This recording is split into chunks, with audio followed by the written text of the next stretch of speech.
All right, so today I am making stuffed pasta shells.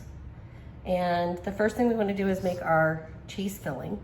So I made the homemade ricotta that has been now in the fridge and cooled down. So I'm going to do about just a cup of that, which happened to be all of it. Darn it, now I have none for sandwiches. Have to make more. Okay, so we're gonna put that in. And then we're going to do, this is some fresh mozzarella that I just bought at the store, and I chopped it really small.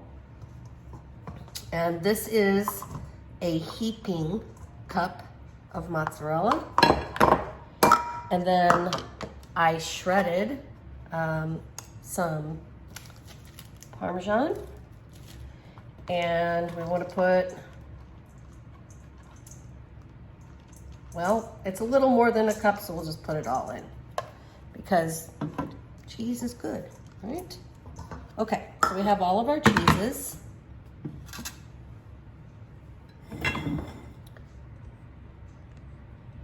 Sorry, we're gonna mix these together along with a good several turns on the pepper shaker. That is probably the equivalent of about a teaspoon. But fresh ground pepper like that is going to be stronger and more flavorful than like the kind that's already ground. So if you're using already ground, you know, you might need to use a little bit more. The pepper, salt and pepper grinders, I got that on Amazon for like, I think it was $12 or $14. I mean, it was not much. Totally worth it. Okay, so we have our cheese mixture. I am in this rental home for now while our other home is not quite ready to move in, so I don't have my piping bag.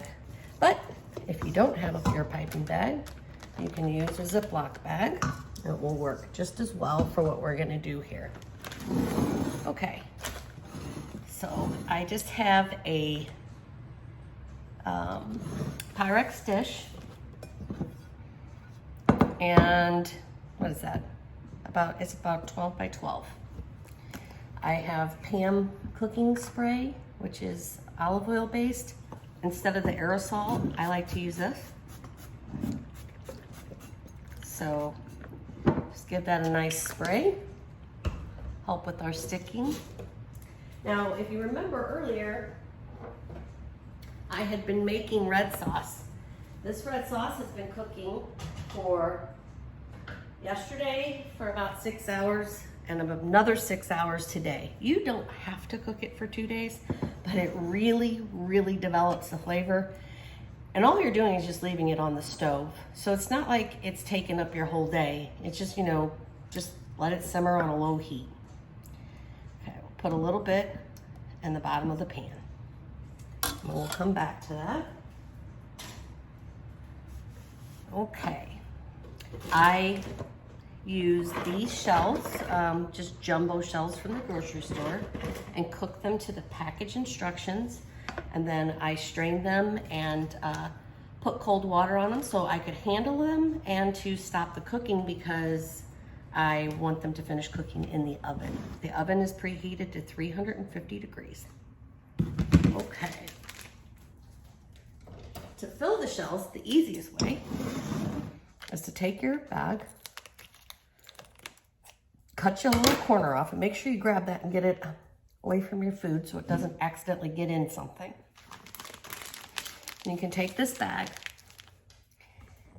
and squeeze it so that you'll be able to use this as a piping into your shell. We just open up our shell, squeeze our bag. My camera's not in the right spot, guys. So we're gonna squeeze, fill them up, and then put them into our dish. See if I can do a better one for you over here. This fills about 12 shells. That's what I currently have. And I am going to finish filling this, and then I'll be back. Okay, I filled 12 shells exactly with that mixture. You can see that they're all pretty consistent and even. And again, we have our delicious red sauce. Now, I tasted this, of course, several times, and I didn't add any salt to it. It's pretty salty, actually, so it really didn't need it. But it's just the way that when you cook something for this long, sometimes, you know, adding salt just to add salt isn't always a good idea. Taste what you made. Make sure that you think it needs it. Because if I would have put salt in this just by saying, oh, everything needs salt, it would have been way too salty. Okay, so I've got our red sauce just almost covering, but not completely.